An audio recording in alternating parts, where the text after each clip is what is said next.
Hey guys, today I am going to try to explain the concept of 3G gardening for gourds as per my comprehension and understanding. I have utilized this concept in the last season and it has given me a fair result.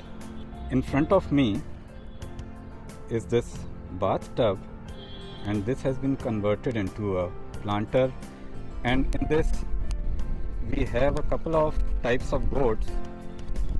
On the right side is the bottle gourd or ghia. You can make out from its by and large roundish leaves and white flowers, and on the left we have the cucumber or the kheera, seen by its angular spear-shaped leaves and bright yellow colored flowers. Handling the camera is a little tricky because it is very windy, and I am holding it in my left hand. Here is another flower.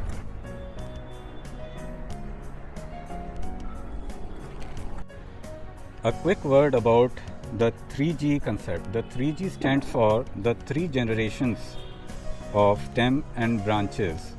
So 1G is the first generation or the primary, the 2G is the second generation or the secondary branch, and 3G is the third generation or the tertiary branch. I'll try to show it to you because there is a dense cluster of leaves.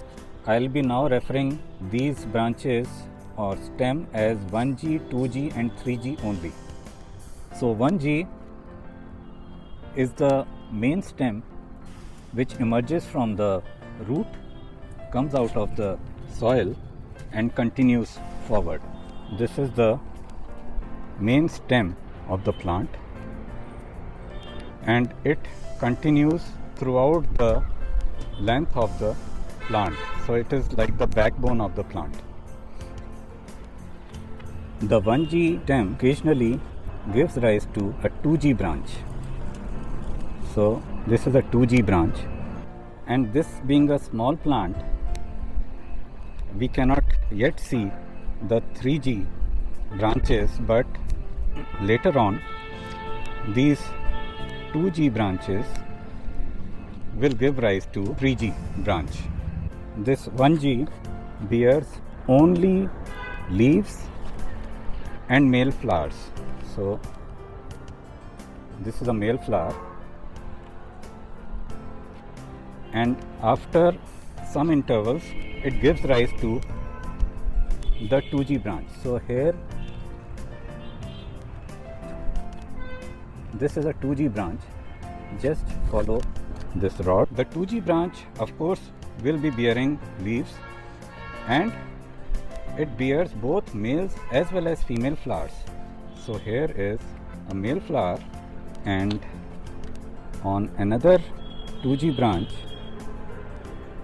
is this female flower.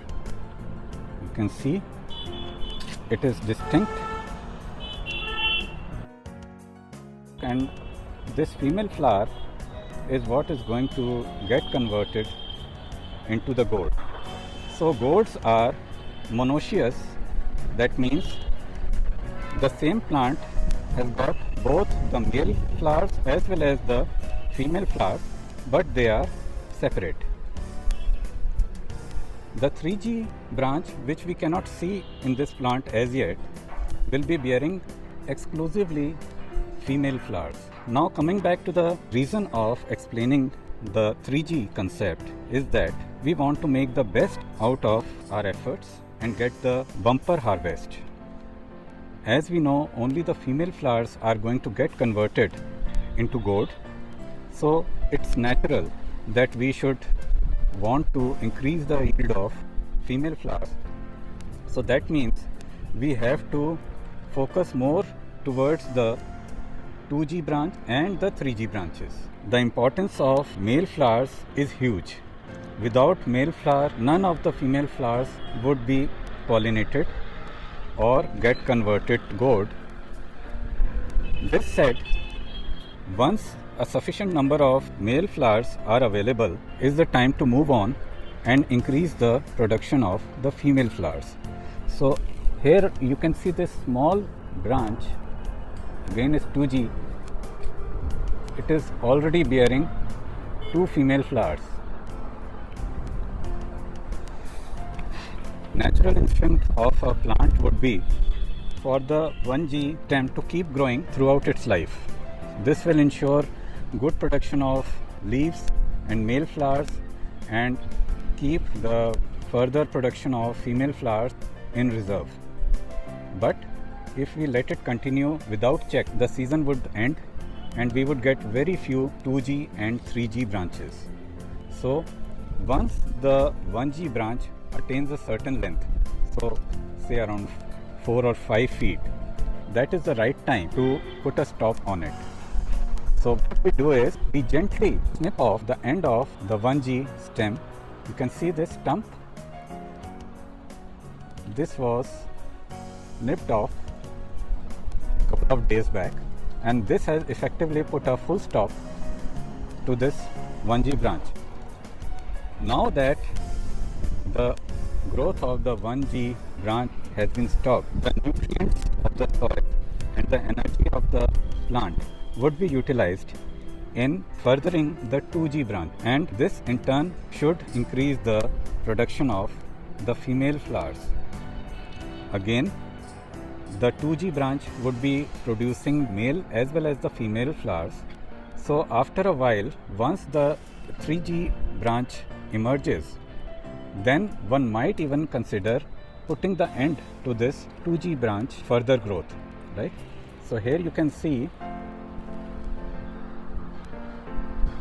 this is the tip of the 2G branch and it is actively growing.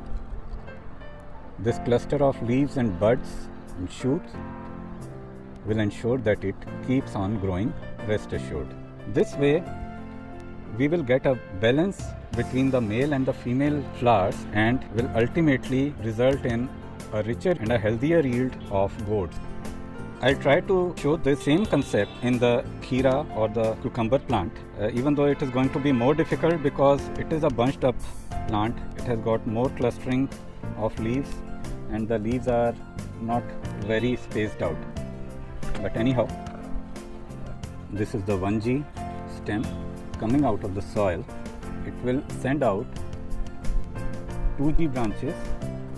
So here, even though I am not able to show you the origin of this 2G branch, you can make out that this is a female flower with a small cucumber forming at its base.